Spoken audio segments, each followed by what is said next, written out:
doing, friends? It's so nice to be here. I'm Lynn Serrano with Scott. You're muted. You're We muted. got, The best he's ever sound.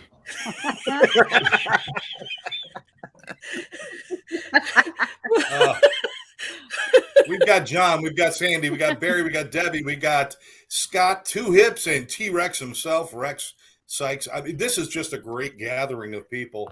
I don't think we should just talk. I think we should just stare at the screen and be wonderful.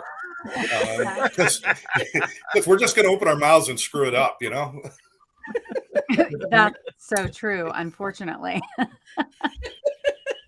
Welcome, everybody. This is awesome. That's right.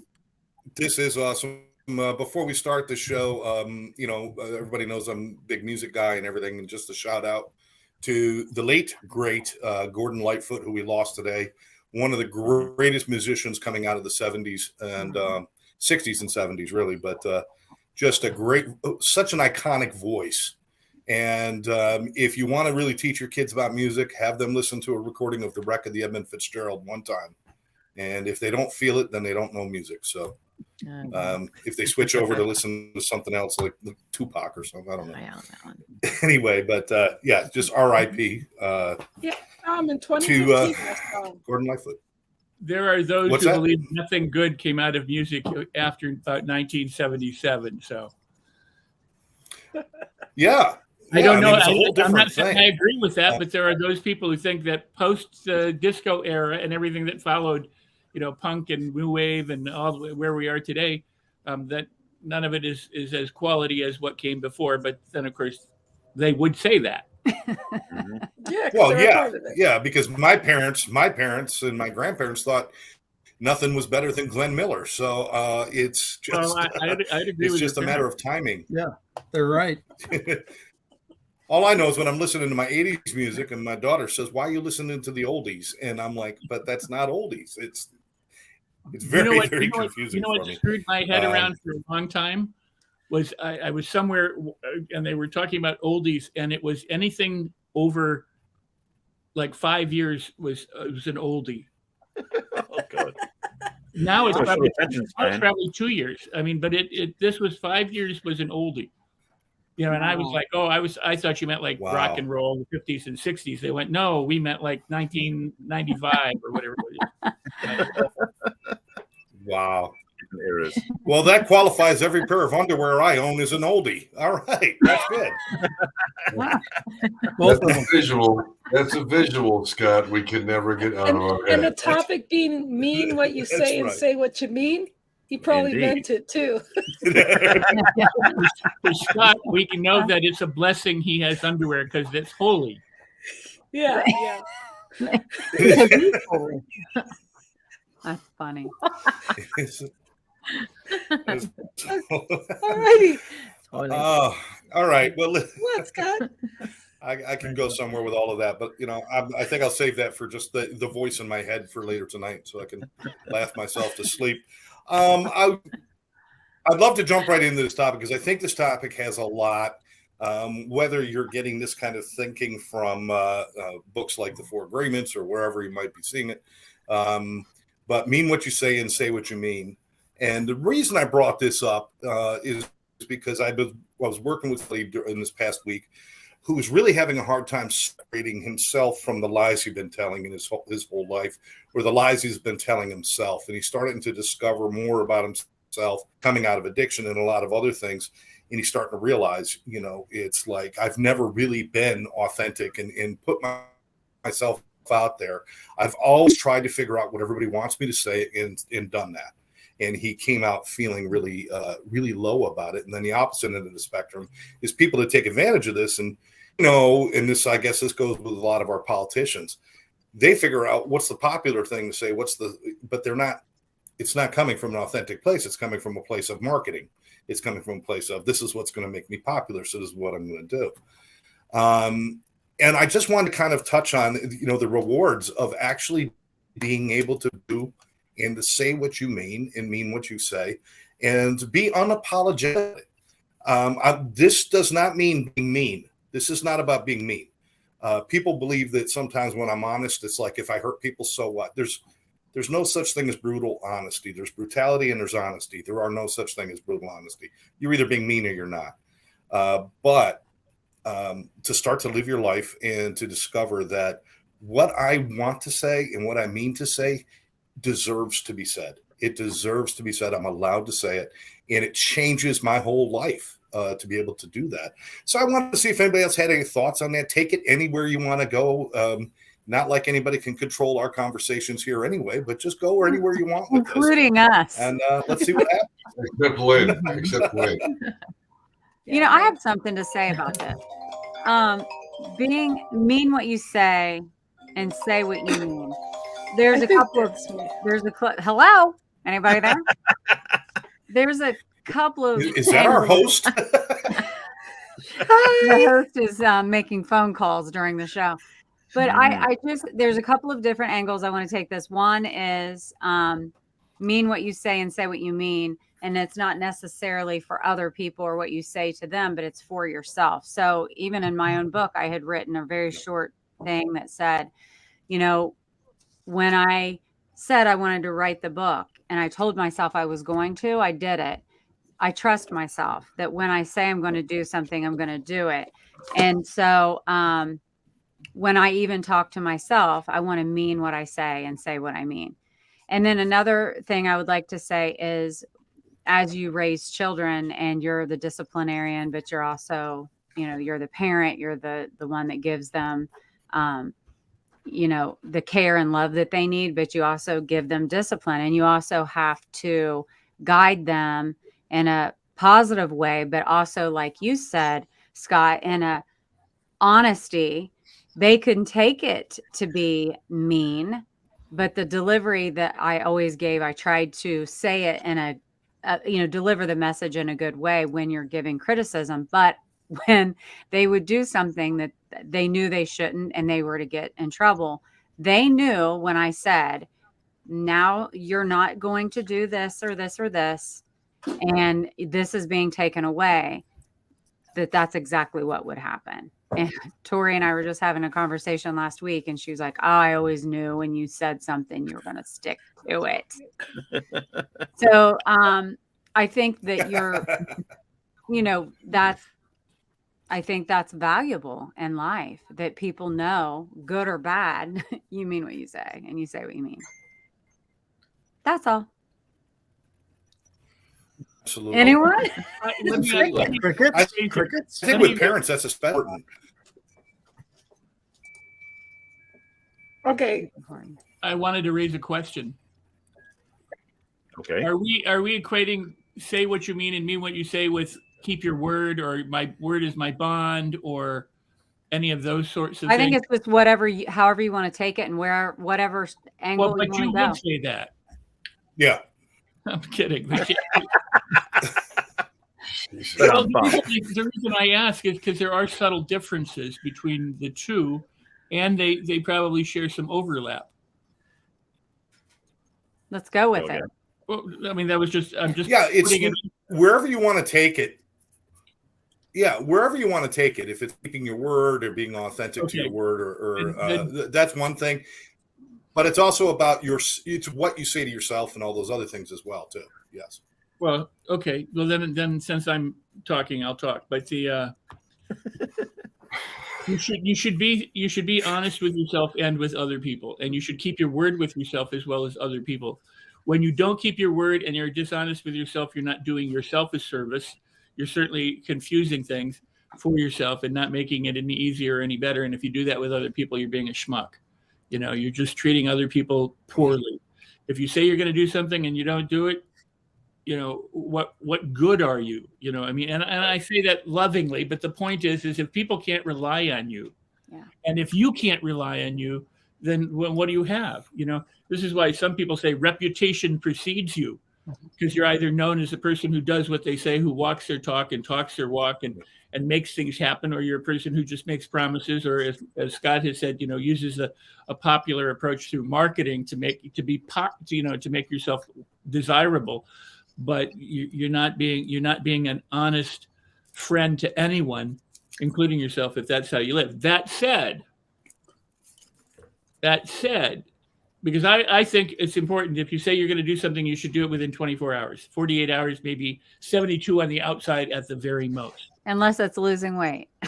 Well, right, but you can start it. I'm going to lose 50 pounds in 24 hours. No, but that's the difference between a realistic goal and something that's not. Exactly. But you can start. You can say, well, okay, I want to lose 50 pounds in a certain amount of time or whatever, but I'm going to go to the gym today, or I'm going to eat better today. I'm going to do so. You can start it right away. You don't have to wait 6 months in order to start something. However, you also ought to have the ability to be flexible and change your mind if you make a decision that isn't good for you or good for other people. But you also need to alert people to the fact that that's what you're doing, and not just go whither which way and confuse them, or yourself. You're saying, hey, I've thought about this. I know what I promised you. I will make good on whatever I say, but I need to do it differently than how I promised. Whatever. Mm-hmm. But you owe it to people and you owe it to yourself to be authentic. And so with that, I pass. And I think what you said, Rex, is awesome. But I think what the other thing is consistency. Yes. You look at a lot of things saying, I'm going to do this. I'm a big manifest person. And again, I joined this manifest group. I thought it was a cult. I thought I was going to have that chopped off. I didn't know what was happening, but I was going to do it. But the point was, now I have no feet. Besides that, if you do that for 6 to 8 weeks, you wake up every morning, and we've talked about this before. You got out of bed going, here's what I'm doing today, man. You get out of bed in a negative attitude, you're living a negative day. And I've learned this from Deb, and I've learned this from Lynn, and again, love both of them. But when you start, all of a sudden, 2 or 3 weeks into that, here's my goal. Here's what I'm doing today. Make them small goals. Don't make them crazy. Make them crazy, you're not going to achieve them. Make them small, then make them bigger. Then they get bigger, and you manifest it and have your gratitudes. 6 weeks into it, man, you are flying high. You cannot wait to get out of bed. Mel Robbins, man, 5, 4, 3, 2, 1. Get out of bed, dude. Let's do this. And if you can stick with the consistency, and like you said, Rex, there's a lot of people that they have these goals, but they won't stick with the consistency. Once, I think it's 4 to 6 weeks. It's like exercising. I don't exercise. I go to the health club to get a haircut twice a month. That's when I go to the health club. I feel healthy when I leave. My hair is short. I feel amazing. But when I wake up in the morning, man, you're fired up. You got your goals. You do it, and all of a sudden, things start falling into place. But you got to give it the 6 weeks, Rex. You got to give it that consistent. Rex. Not you. I'm not saying you, Rex, but you spoke last. I'm just saying, once you get into that pattern of believing in it, like what we're doing here, it's key. Well, and I agree with you, John. And as I often say, if you want to make a new habit or wire anything in behaviorally, you have to do it correctly, repeatedly, consistently for long enough. And however long enough is however long it is until it becomes wired in as a habit. So, and it's about developing competence over confidence, because you can be confident about doing something and never do it, but to be able to do it and appreciate it and be confident is what's important. Absolutely, man. So right on, man. I love you. Thank you. Sandy looks like she has something to I say. had a different view. I guess Awesome. I do. My angle is coming from boundaries and accountability. So when I think of that, I think of, if I say something to someone, it's keeping in those boundaries and accountability. So I'm big about that, meaning what you say and following through, making sure that you're going to follow through with anything that you put out there for someone else. Don't cross this boundary and this accountability. You gotta keep your word. You have to keep that boundary, because if you keep moving the boundary, you're not going to build trust. So when I was thinking about that, that's kind of where I'm always at, in that boundary and accountability lane. And, I used to kid myself a lot. I used to tell myself a lot of lies of things I was going to do or not do.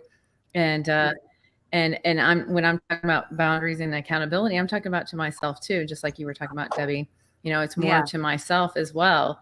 Is like, if am I going to stay on this track? Am I going to, do this? Am I kidding myself? And I've really had to put the boundaries in for myself and the accountability written down.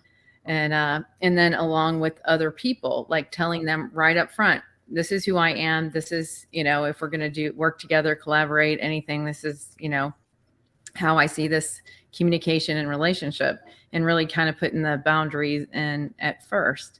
So you can stick to what you're going to say and what you're going to do. Because if you're just like free form, unstructured, it tends to kind of fall apart. Or sometimes without structure, you can do a little bit of improv, right? So sometimes it works okay. But I think it's important that you have a plan and that you stick to it. I kind of, I used to be that flighty person.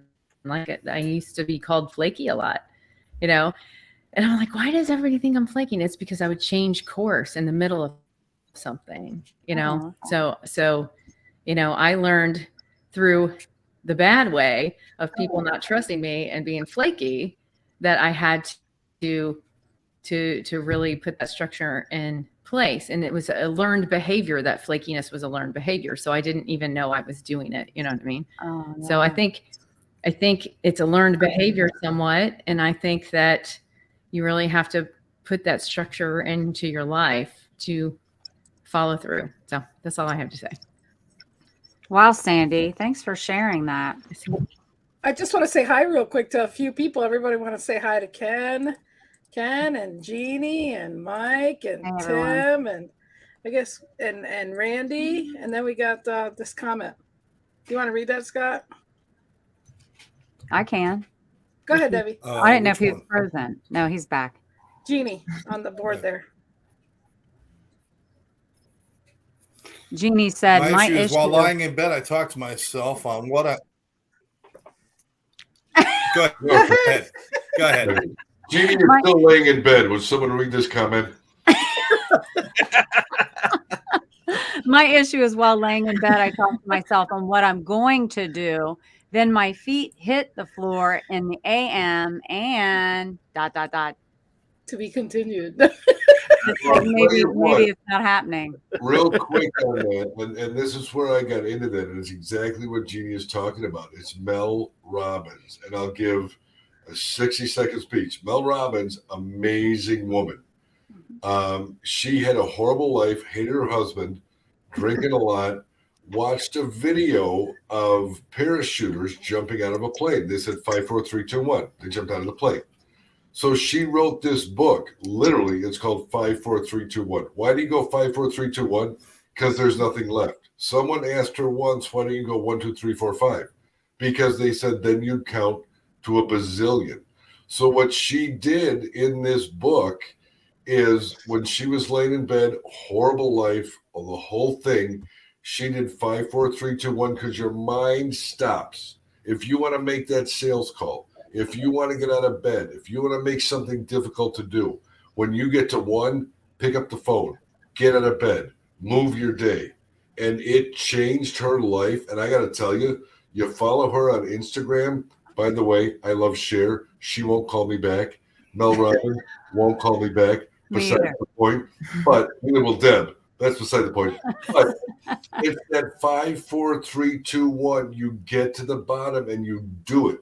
Once you do it, and then you do it again, and then you do it again, it becomes part of your life, man. You don't want to get out of bed. You have a tough call to make. You have a tough thing to do. You hit that 1 and you do it. Jeannie, it's absolutely amazing. As a quick hit on Instagram with Mel Robbins. Yeah, she's amazing. It'll change your life. I always Don, as soon as you get to 1, I just keep feeling like I need to jump up. Well, there's nothing, you can't go anywhere else. Yeah. Love it. Mr. Hipster. Hippie shade. Well, when I saw the topic come out for today, I went back to one of my notebooks with one of my mentors. Be who you are and say what you feel, because those who mind don't matter and those who matter don't mind. Yeah. My mentor, Dr. Seuss. Dr. Seuss. Yeah. So one of my faves. But it really is that to a certain extent.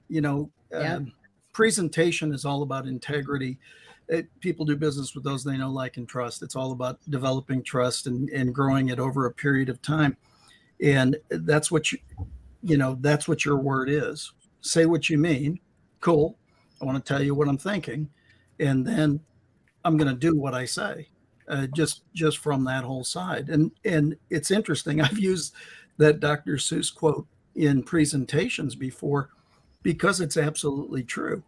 Those who are on your side won't mind that you're expressing your opinion and whatever, and those who care aren't on your side.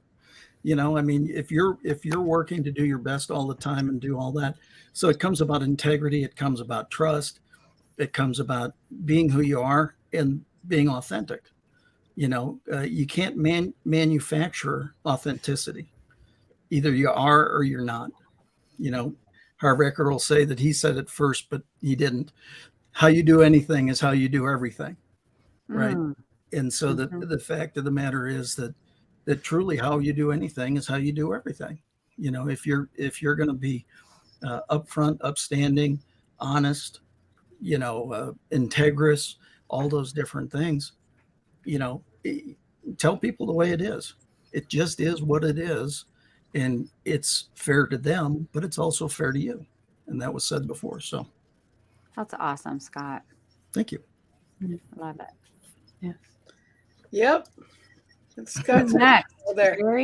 Very thought provoking. I got a yep out of Lynn. Yep. Yep. So a couple of things. I think Scott mentioned the 4 agreements. One of those, if you haven't already studied the book, is being impeccable with your word. Frankly, if we all did that, we would change the planet. So definitely recommend that you learn that chapter alone, if nothing else in the book. As my focus in the area of relationships, this is a very interesting topic because in relationships, a lot of people don't know how to say what they mean to their partners because one, they're either trying to please their partner or trying to present a certain persona the partner's not going to be receiving, or they don't actually know what they're saying. And I say this intentionally. People have this thing about say what you mean. A lot of people say stuff because it's the habit they have of saying things. They're not really getting down to the bottom line truth. For example, they might be feeling a little bit uncertain about their partnership, but they won't say that honestly because they're afraid of what the partner will think. When you are authentic and you say what you mean, really mean, deep down inside, you might discover that your partner's thinking the same thing, and you actually can then go see a therapist or work something out and get a whole new relationship out of this. So we as people tend to be, I won't say the word reserved is the wrong word because that's come from English, kind of, we are reserved. But that thing about being, having a veneer, having a presentation of who we want to be seen as and received as. And that becomes a problem because in negotiations in business, to relationships and romance, in the dating scene, my God, the presentations people make, the personas people put on and the falsehoods they present to be attractive to somebody is a joke. Yeah. Ultimately, because the thing is, I was talking about this in an interview last week sometime about how when you go on the first date, you make everything presentable and perfect. You don't put a word wrong. You eat a tiny food and you be very careful. But once you're dating, 6 weeks in, you sit around in sweats eating pizza together. It's like the whole thing. You drop all those standards. So why not be real, authentic up front? Say what you mean. Something Rex said I want to jump in on as well. This thing about changing if you change or renegotiate what you want to do. I do this whole thing in my book, and I've talked about it with people before about having steps to be create better agreements. One of them is you've got to keep your agreements. So if you say something, you're going to do something, mean what you say, stand behind it, keep your agreements. The second one is say no more often. Don't keep agreeing to people because some people, because they're people pleasers, will keep saying yes to everybody and then being overbooked. So saying no is the healthy way to avoid that. Third one is you make a note of what you said you're going to do so you can remember to do it for the people you said you're going to do it for.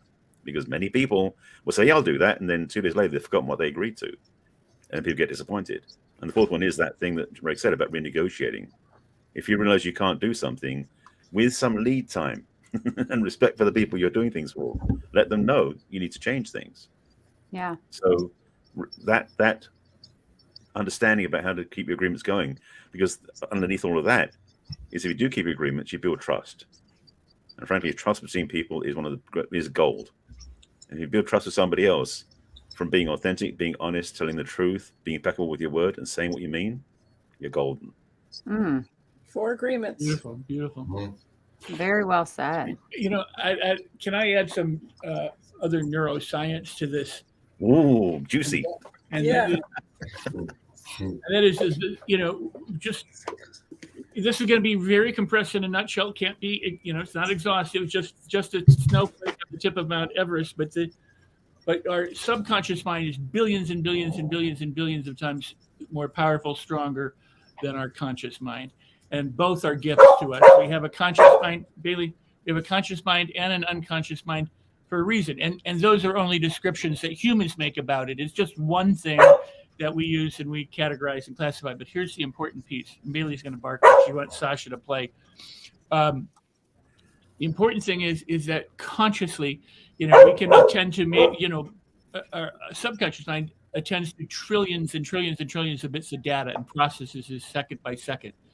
Conscious mind can pay attention to 40 bits of data. So there's a huge, vast, enormous difference between the machinery that runs the show and the little tiny machinery that tries to direct the show.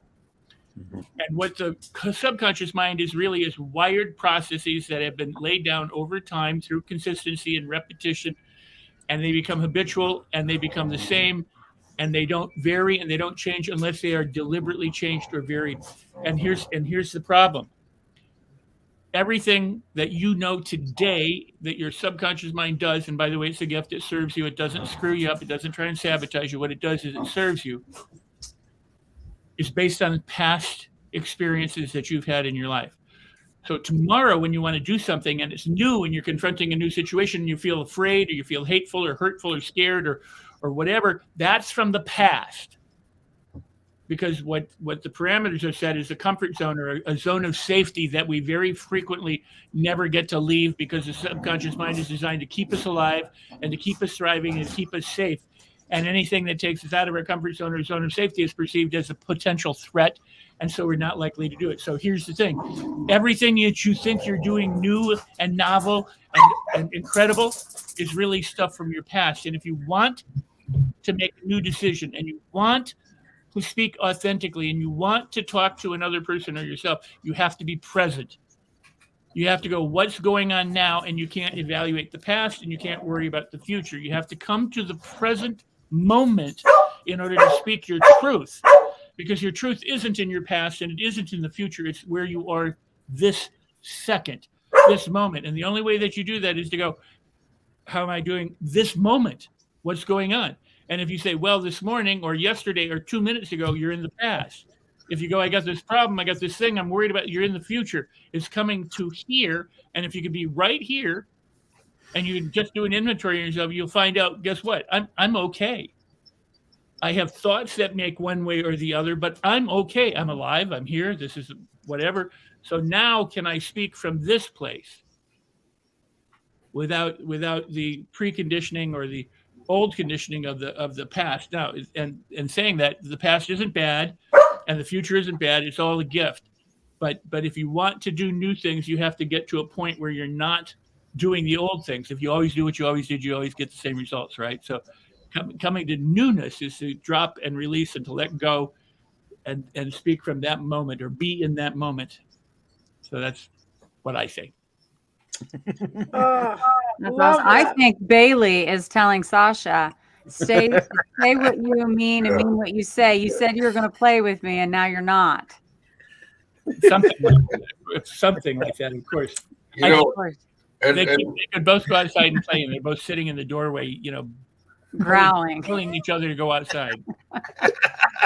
And real quick, if you're looking at engaging clients, I don't care if you're selling cars, selling mortgages. By the way, I do mortgages. Rates are great. Good time to buy or sell. Call me if you need it. Anyway, so it's literally the Ford relationship. What do people like to do?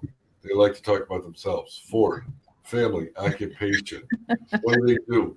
And all of a sudden, they start talking about themselves. So if you're in a sales area, if you're in any kind of customer service area, if you have your clients talking about themselves, you have a client.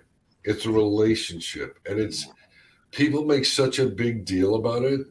Recreation, dreams, those are the last two. What do?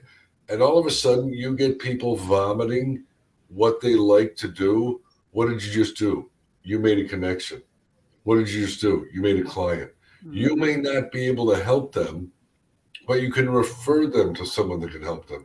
So as crazy as this world is, when we boil it down to the basics, it comes down to relating with your clients, with your customers, and making sure they're taken care of, and they will be a customer for life.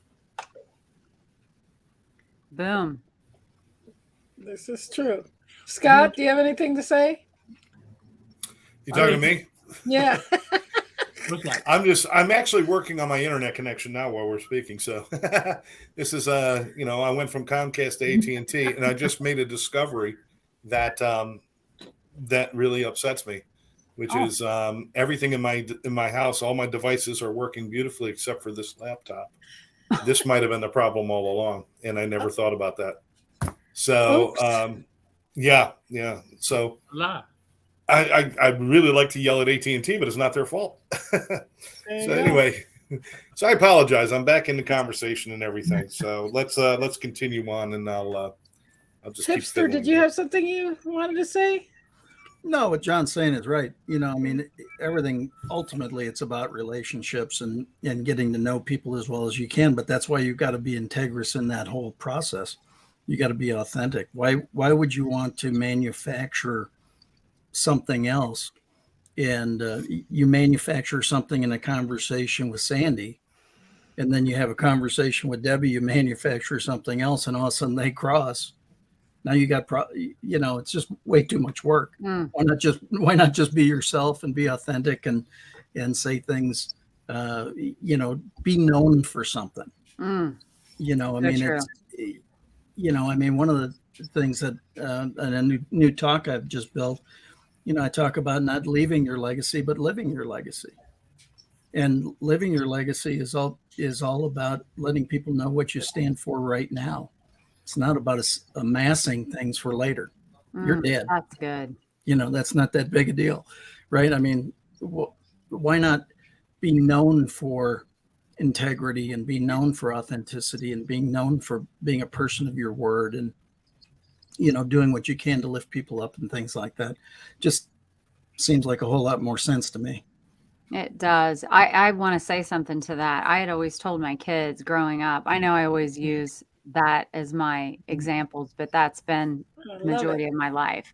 So I have a lot of examples with that, but I would tell them, be your authentic self, live your true self.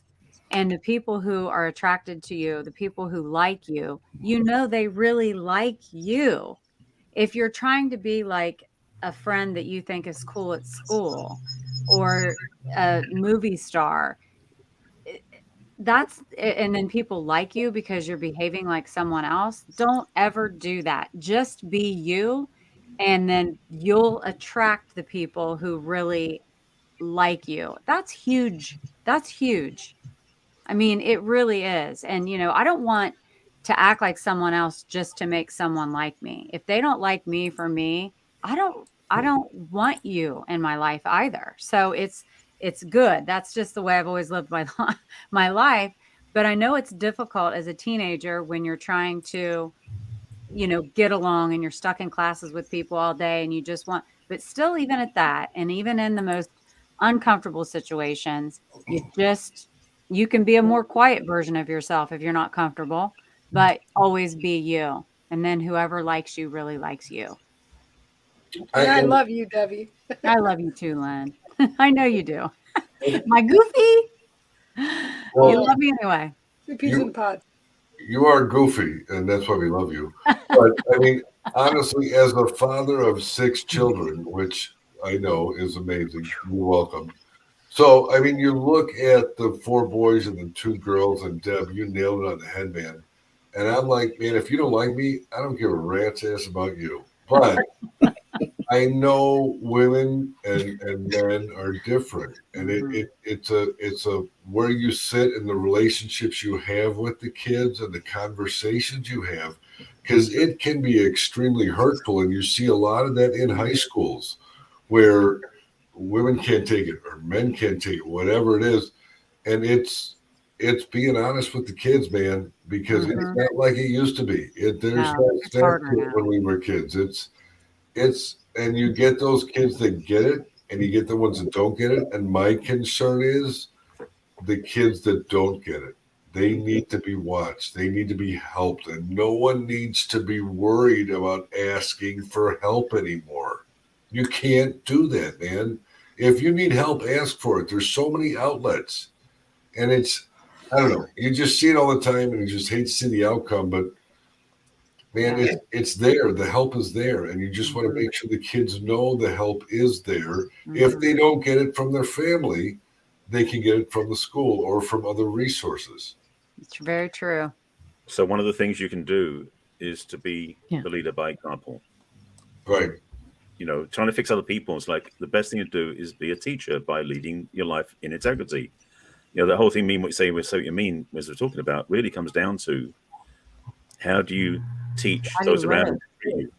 Yeah. How do you, I mean, people treat you the way that you're treating them. If you lead from integrity, lead from a clean place. If they don't get you, don't want you, they'll fall away. And if they do respect you and care about you, then you'll get a better, again, healthier relationships. It comes from that place inside. You start the relationship from how you treat yourself, how you treat others. Actually, that brings about a point. That thing about when we're saying so what you mean, I think, I don't remember who was mentioned, Rex or somebody else mentioned about the relationship with yourself. We need to be honest with ourselves more often than not, and we don't do that either. We may not take care of ourselves when we feel sick. We don't go to the doctor. Or if we don't think we should be eating, we think we should eat healthy, but we don't. We still go to get a cheeseburger or something else.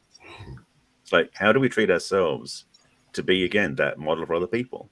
Do we take care of ourselves? Do we honor who we are? Do we have respect for ourselves? I've been talking with a friend of mine launching a program about the relationship with ourselves coming as a primary thing, because the relationship we have with ourselves is the longest relationship we'll ever have. Bar none. That's right. Yet we put that one second to others. Yeah. Second to our children, yes, even those. Second to our spouse, second to our pets, second to our employer. Putting ourselves first. And Barry, to your point, I want you to continue, but I was just going to say, to your point, sure, the relationship you have with yourself, you're never alone. Indeed. Because you're always there with you. So you might as well so continue, Barry. I didn't mean to cut you off. No, it's okay. No, I appreciate that, because that just brings another point, which is in my book, which is about the fact that some people look at being alone as being lonely. Right. And that's a joke, because we keep thinking that I need somebody else to feel okay, which is a trap. When we love ourselves and take care of ourselves and respect the relationship we have with the one in the mirror, then every other relationship gets easier, because you're not needing them to make you feel better. You get to make yourself feel better. So yeah, absolutely. You're never alone. Thank you for that, Rex. That's so good. Love that. I think Scott's trying to come back. So go ahead. Oh yeah. He'll be back. He didn't notice you missing my he went and got it. I was just zeroed in on Barry. I was looking at Barry and I didn't notice that Scott. Oh, thank you, Debbie. Yeah, I was just paying attention. My first wife, I was divorced 2 years before she realized I left. Don't worry about it. I'm used to it. Did you go get another computer? Where'd you go? I saw I actually rewired my internet while you guys were talking. So. Wow, I'm impressed. Go. Could I add something to it? Barry? What if you change? Go ahead. Sandy's talking, but Sandy's got a delay. Sandy caught what Jonesy had. Yeah. He posted over to her in Virginia. So, well, all I wanted to say is, I might really like you, and you might not like me, but that's okay with me. If I'm secure in myself, that's okay with me. I don't have to go, screw you, you don't like me. I can say, you know what? I think you're really valid and great and wonderful, but if you don't want anything to do with me, fine. I'll still be fine, and I'll live, and I'll have a good time. It's when we operate from desperation, like we need somebody else to validate us. Right. That becomes crucial. The other thing is this notion of asking for help is a great one, but people have been so disingenuous, and we have such lies and such,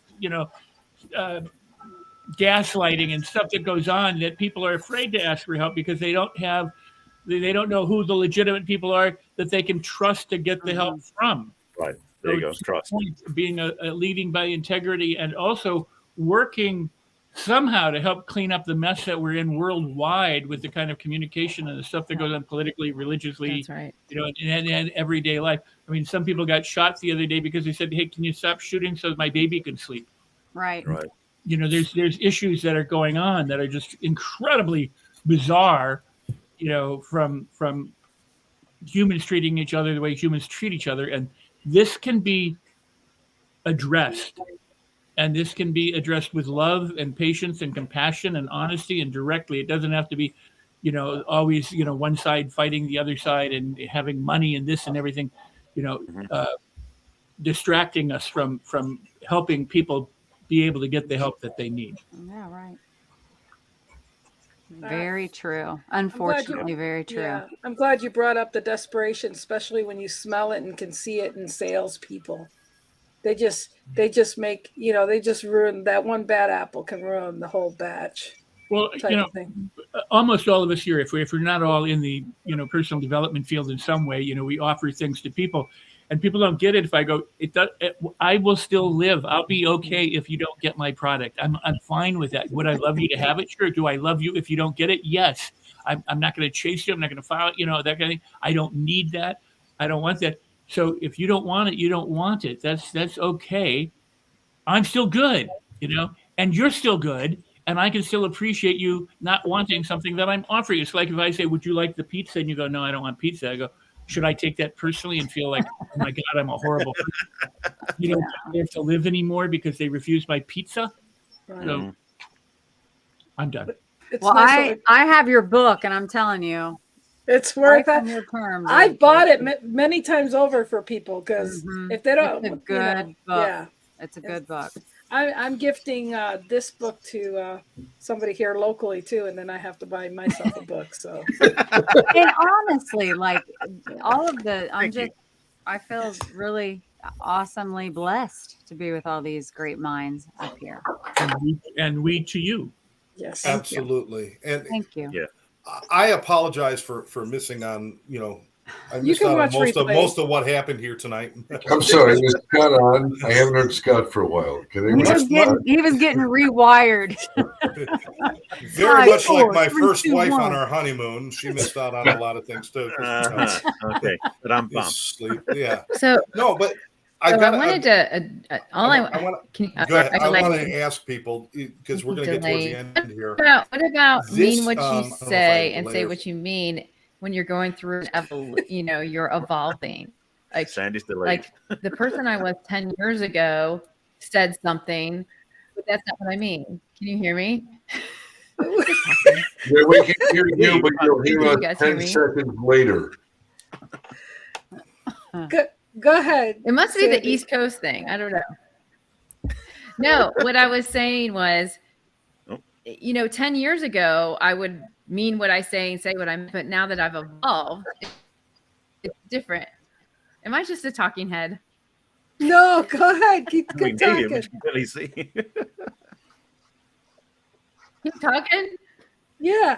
So what I'm saying is, 10 You're years like ago, Clutch Cargo. I would say something that mean what I say. It's like an old movie. Say what I mean. See, she's trying to mean what she says, but she can't say what she means right now.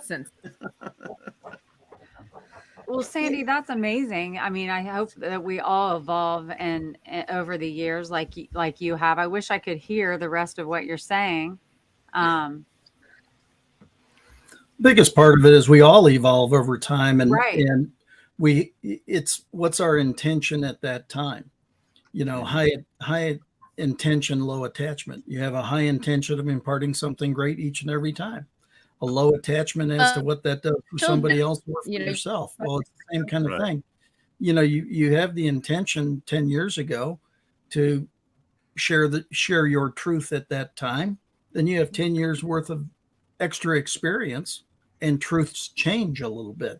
I mean, look at how much the world has changed just in the last 3 years. 100. So the reality is that all of that has changed over time. And I don't think anybody purposely says, in 2008, I'm going to lay this loop. I'm going to throw this piece of crap out there. I'm not really going to mean it, but back in 2023, boy, I'm going to come back and talk about it. I think you lay out the very best that you possibly can every day, and you evolve over time. The difference is if you take those snapshots in time, they're probably going to be pretty vastly different. Let's see if yes.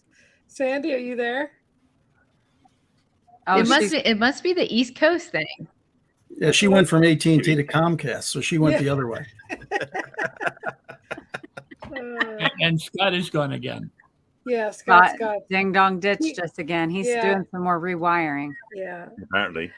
So let's start wrapping it up. We've got about 15 minutes left. How would you like to wrap this up? I'll let the other Scott decide what you want to, or Rex, what question or how do you want us to wrap it up? Go for it, Scott.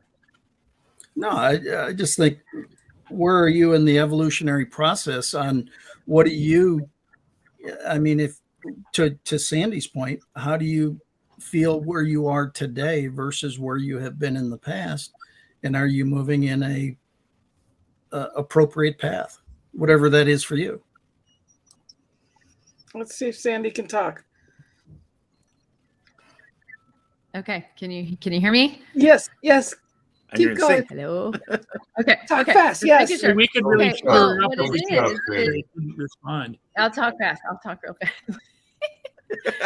Well, what it is, I, as a parent, I've evolved. Am I still a talking head?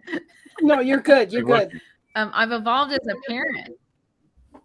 Okay. I've evolved as a parent, right? And so, my kids are now adults. So I talk to, what I meant to them before is different. And now I can be my authentic self to them, right? Like I can actually tell them things that I couldn't tell them when they were younger, right? Because I don't believe you tell children adult problems. You don't tell them adult issues unless it's going to impact them.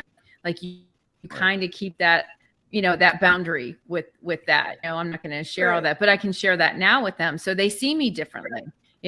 Instead of that do as I say, not as I do thing, right? As we were, parenting, like do as I say, not as I do.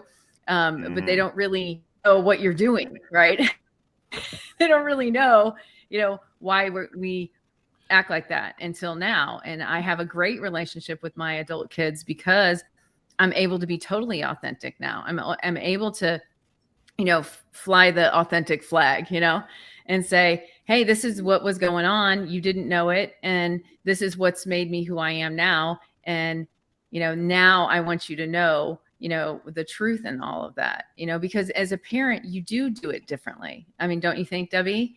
I mean, don't you say things a little bit differently when they were younger? Now I want them to say, hey, learn from my mistakes. I want you to learn, I want you to know, that I'm screwed up, Oh, so now you're also flying the freak flag. So her internet is blotchy on purpose, so that you can get what being monitored. Yeah, she can get monitored. John, what would you like to say? About what? About anything. We're wrapping it up. It's one of those things, and Sandy was talking about the kids, and it was funny before we jumped on the air. We were in the back room. Sandy and I know a bunch of people, but here's the deal, man. It's tougher than shit. Be honest. Do what you need to do. In the last 4 to 5 weeks, have learned from you people. I don't mean you people. I mean you guys, women. That came out way wrong. But the thing is learn what you need to learn. And when you learn that, bring that on to other people. There's so much negativity in the world. It drives me crazy. Take the little snippets here from Barry and Rex and everybody. And you know what? Bring that out tonight. Bring that out when you text people tonight. Bring that out when you send a note going, hey, sleep well. Hope you had a good day. You don't know what that will mean to so many people when you send a goofy note saying, hope you had a good night, sleep well. They may have had their worst day in their life, but a note from you, could make it absolutely phenomenal. So just carry that on, man. 15 people a day, positive messages. It goes a long, long way. So thank you guys so much for letting me be part of this. Thank you, John. That's awesome, John. Mr. Barry. Thank you. First of all, if you're still alive, you can still clean up your mistakes.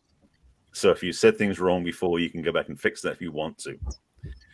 Some people may not want to do that with, but certainly, you can make apologies to people you made mistakes in the past. I mean, that's the thing about life, is that we do get do-overs in that sense. So in this conversation, I really feel like we've talked about quite a few things. And actually, to counter John's point, I don't believe that life is hell, the world is going to hell in a handbasket. I actually believe the world's in a very good place. There are a lot of people on the planet making some negative voices that sound very loud, but they aren't the majority. The choices we have on this planet is how we hold the space. And personally, being in a very strong spiritual community, I'm very much about holding a positive direction for where we're going. Now, it may be bumpy along the way because there are people who are going to say, excuse me, let me pull you off the road. One of these things about meaning what you're saying what you mean is sticking to your guns. Stick to your truth. Yes. Hold positive statements. Be positive people. Absolutely. I agree with you. But the thing is how we go through the world. Because if people can say, I'm going to call 6 people, it's great. But then if you cut people up on the freeway, and I live in LA where road rage was born, so I know what that's like, is how do you treat other people during your day? Can you be someone who has integrity with letting people cut in line in front of you, or open the door for somebody, or paying your bills on time, or calling back somebody you have an issue with, making amends with people? With some things we can do in life now that can change our life and those around us. Again, it's like we have ripple effects. So it's true what you were saying earlier. We were always saying this, that we have the gift, the ability, and I don't want to say the duty, to create a positive ripple in the world. How will we do that? Be nice to other people, be nice to ourselves. Again, relationship with self first, but then all the ones around you can be improved by being nice to them as well. But being your word as well, not being nice for nice sake, because sometimes you can say things to people that need to be blunt, sometimes hard, that sort of thing about tough love. Sometimes you tell people the truth that may be painful to say, but ultimately it's going to be the most healing thing you can do. So do the work. I love that. Do the work. Do the work. And is it Rex? There's somebody who needs to go. Yes. Is everybody gone? Rex hasn't gone yet. Rex is here. It's Scott. Rex. It's the co-host. And no, and Scott's not going to be able to come back. He texted me and his thing is he killed his laptop.